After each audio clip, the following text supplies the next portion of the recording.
মন মাঝি তোর খবর ল, সাড়ে তিনা দিন কারে খাচা।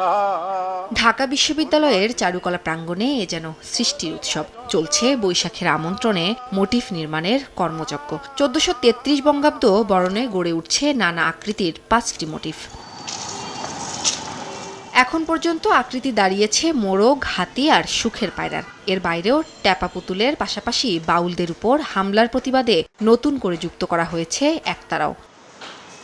এবারে নববর্ষ আয়োজনের দায়িত্ব দেওয়া হয়েছে চারুকলা অনুষদের ৭১তম ব্যাচকে। কর্মযজ্ঞে সামিল হয়েছেন অনুষদের সাবেক ও বর্তমান শিক্ষার্থীরাও। এবারে যেমন প্রতিপাদ্য হচ্ছে আপনার নববর্ষের ঐক্যতান, গণতন্ত্রের পুনরুত্থান, তো সেটা যেন এই ধারাটা কন্টিনিউ থাকে, এটাই এবার আমাদের লক্ষ্য উদ্দেশ্য। আমাদের শিল্প সংস্কৃতির উপরে আপনারা জানেন বিগত সময়ে বেশ বিভিন্নভাবে আঘাতপ্রাপ্ত হয়েছে, বাউলদের উপরে যে কি বলে আঘাত এসছে, সেগুলোর এক ধরনের প্রতীকী আমরা প্রতিবাদ হিসেবে এবারের শোভাযাত্রাতে দোতারার একটা উপস্থিতি থাকবে। প্রতিবারের মতো এবারও শোভাযাত্রায় থাকবে রঙের খেলা। শিক্ষার্থীদের হাতে তাই গড়ে উঠেছে নানা বর্ণের সরা ও মুখোশ। পেঁচা, বাঘ, ঘোড়া, পায়রা, এগুলোর মাধ্যমে আসলে হচ্ছে যে আনন্দটা আরও উচ্ছ্বাস পায়। মঙ্গল শোভাযাত্রা সবসময় টিভিতে দেখে আসা হয়েছে, কিন্তু এইবার নিজেকে যুক্ত করতে পেরে এখানে ভীষণ ভালো লাগছে। আমরা চেষ্টা করছি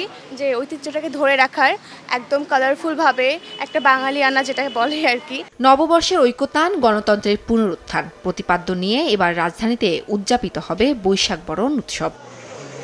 এবার সারা দেশে বাংলা বর্ষবরণে আয়োজনের নাম থাকছে বৈশাখী শোভাযাত্রা। এবারে শোভাযাত্রায় থাকছে গণতন্ত্রকে পুনরুদ্ধারের আনন্দ এবং সংস্কৃতিকে বাঁচিয়ে রাখার প্রত্যয়। আর তার জন্যই প্রস্তুত হচ্ছে চারুকলা অনুষদের বৈশাখী শোভাযাত্রার এই ব্যস্ত আয়োজন।